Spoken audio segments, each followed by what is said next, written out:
Hi friends, welcome to our channel. Salaar cease fire తర్వాత ప్రపంచవ్యాప్తంగా ఉన్న ప్రేక్షకులు ఎంతో ఆసక్తికరంగా ఎదురుచూస్తున్న చిత్రం కల్కి 2898 AD. Pan India star Prabhas హీరోగా నటిస్తున్న ఈ చిత్రాన్ని నాగశ్విన్ గారు డైరెక్ట్ చేస్తున్నారు. వైజయంతి మూవీ బ్యానర్పై అశ్విని దత్, ప్రియాంక దత్, స్వప్న దత్లు ఈ చిత్రాన్ని నిర్మిస్తున్నారు. దీపికా పదుకొనె హీరోయిన్గా నటించిన ఈ చిత్రంలో అమితాబ్ బచ్చన్ గారు ఇంపార్టెంట్ రోల్ ప్లే చేశారు. కమల్ హాసన్ గారు ఈ చిత్రంలో విలన్గా నటించడం విశేషం. ఇక ఈ ట్రైలర్ను గమనించినట్లయితే రాజేంద్ర ప్రసాద్ వాయిస్ ఓవర్తో ఈ ట్రైలర్ మొదలవుతుంది. ఆ తర్వాత అశ్వత్థామగా అమితాబ్ బచ్చన్ ఎంట్రీ ఇచ్చారు. ఆ తర్వాత అశ్వత్థామ కల్కి పాత్రను పరిచయం చేసినట్టు చూపిస్తారు.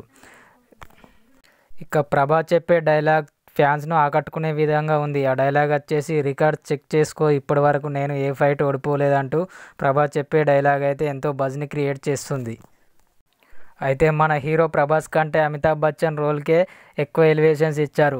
అలా అని ప్రభాస్ను కూడా తగ్గించలేదు. ఇక ట్రైలర్ చివర్లో అయితే కమల్ హాసన్ గెటప్ అందరికీ షాక్ ఇచ్చే విధంగా ఉంటుంది.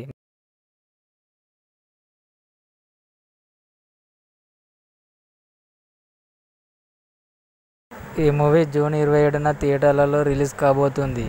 చూడాలి బాహుబలి తర్వాత ప్రభాస్ ఆ రేంజ్లో హిట్ కొట్టబడతాడో లేదో అని. Thanks for watching this video.